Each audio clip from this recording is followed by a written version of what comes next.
সামান্য এক চা বিক্রেতা থেকে ধনকুবের হিসেবে উত্থান শঙ্করাঢ্যর।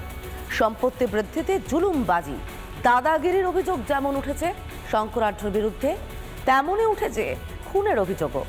একটি নয়, একাধিক। দাগি আসামি ডাকু উঠেছে অভিযোগ। একসময় রাজনৈতিক আক্রোশ মেটাতে খুন করা হয়েছিল তৃণমূলের যুব নেতা হিমাংশু বৈরাগীকে। অভিযোগ, এই খুনের নেপথ্য ছিল এই শঙ্করাঢ্য। রেশন দুর্নীতিতে শঙ্কর গ্রেফতার হতেই খুনের বিচার চাইছেন তার পরিবার।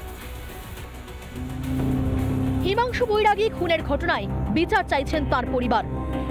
বনগাঁ পুরসভার প্রাক্তন পুরপ্রধান শঙ্করাঢ্য গ্রেফতার হতেই শোরগোল শুরু। ও সত্যি দোষী, ওকে যেন কঠোর শাস্তি দেওয়া হোক। আমি একদম সবকিছু হারিয়ে ফেলেছি, আমার কিছু নেই আর এখন বেঁচে থাকার মতো কোনো কিছু নেই।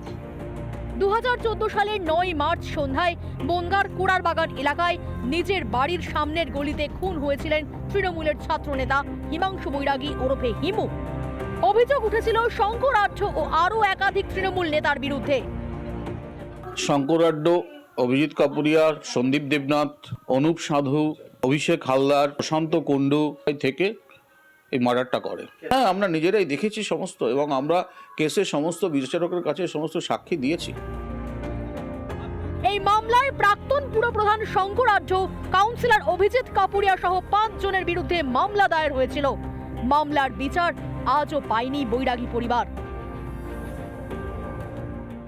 সেখানেও পর্যন্ত আমাদেরকে থানা থেকে শিখিয়ে দেওয়া হয় যে আমরা আমাদের প্রতি ভরসা রাখুন, শঙ্করাঢ্যর নামটা বলবেন না, আমরা কেসটাকে তদন্ত করছি এবং ভালো জায়গায় নিয়ে আসবো। ইনফ্লুয়েন্স খাটাচ্ছে, তখন তাদের তো রাজনৈতিক বিরাট ক্ষমতা। 2011 সালে শঙ্করাঢ্যের স্ত্রী জ্যোৎস্না আঢ্য ছিল বনগাঁ পুরসভার চেয়ারম্যান। তার বিরুদ্ধে অনাস্থা আনতে চেয়েছিল তৃণমূলের আরেক কাউন্সিলর শম্ভু দাস। শম্ভু দাসের সঙ্গে ঘনিষ্ঠ সম্পর্ক ছিল হিমাংশুর। সেই আক্রোশ থেকে ঘুঁটি সাজিয়ে তাকে খুন করেছিল শঙ্কর। অভিযোগ এমনই। তবে এখন দেখার শেষ পর্যন্ত আদৌ কেন্দ্রীয় গোয়েন্দা সংস্থা এই হিমাংশু বৈরাগীর খুনে তদন্তভার নেয় কিনা, বা অন্যদিকে এই যে ইডির জালে গ্রেপ্তার হয়েছে তার শেষ পর্যন্ত কি শাস্তি হয়, সেদিকেও আমাদের নজর থাকবে। উত্তর 24 পরগনা বনগাঁ থেকে টিটপ বিশ্বাস, রিপাবলিক বাংলা।